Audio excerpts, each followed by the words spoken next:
na walang hanggan. Pawis at dugo ang kanyang puhunan para sa kinabukasan ng kanyang tahanan. Hindi niya binilang ang pagod at sakit, kahit sariling pangarap ay kanyang ipinalit. Basta't makita lang na masayang anak, handa siyang masaktan at mapahamak. Ngunit dumating ang araw na di niya inakala. Mga pusong minahal ay unti-unting nawala. Mga salitang binitawan ay parang punyal, tumimo sa dibdib na sugatan at wasak. Ako'y naging masama sa paningin nila, kahit buong buhay ko'y para sa kanila.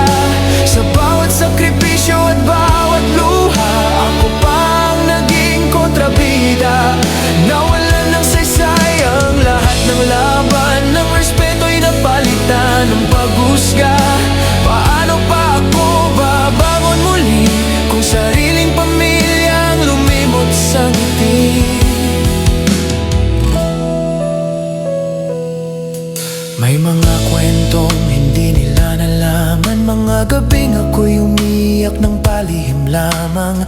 Habang sila'y mahimbing na natutulog, ako na may naghahanap buhay sa pagod. Hindi ako perpekto, ako'y nagkamali, ngunit ang pag-ibig ko'y hindi nagbago ni sandali. Bawat pagkukulang ay aking pinagsisihan, ngunit bakit ako'y tuluyang hinatulan? Ang mga salitang puno ng galit ay bumura sa lahat ng mabubuting sandali. At ang pusong dating puno ng apoy ngayon ay pagod ng lumaban sa kahapon. Ako'y naging masama sa paningin nila, kahit buong buhay ko'y para sa kanila.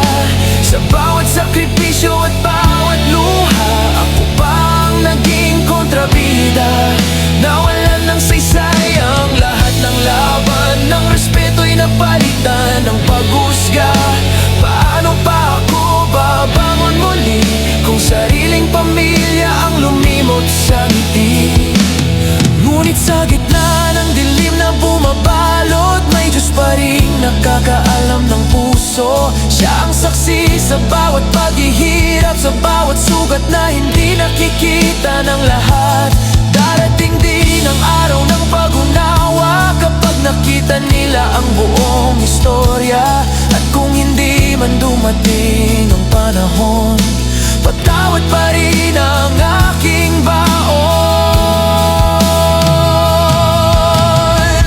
Kahit ako'y nasaktan ng lubusan, di ko susukuan ang pagiging ama kailanman. Sapagkat ang tunay na pagmamahal hindi sumusuko kahit nasasaktan. At kung sakaling ako'y kanilang maalala, nawa'y makita nila ang aking sakripisyo't luha. Hindi bilang perpektong tao sa mundo, kundi isang ama na nagmahal ng totoo. Tahimik pa rin akong maghihintay na muling mabuo ang pamilyang minahal.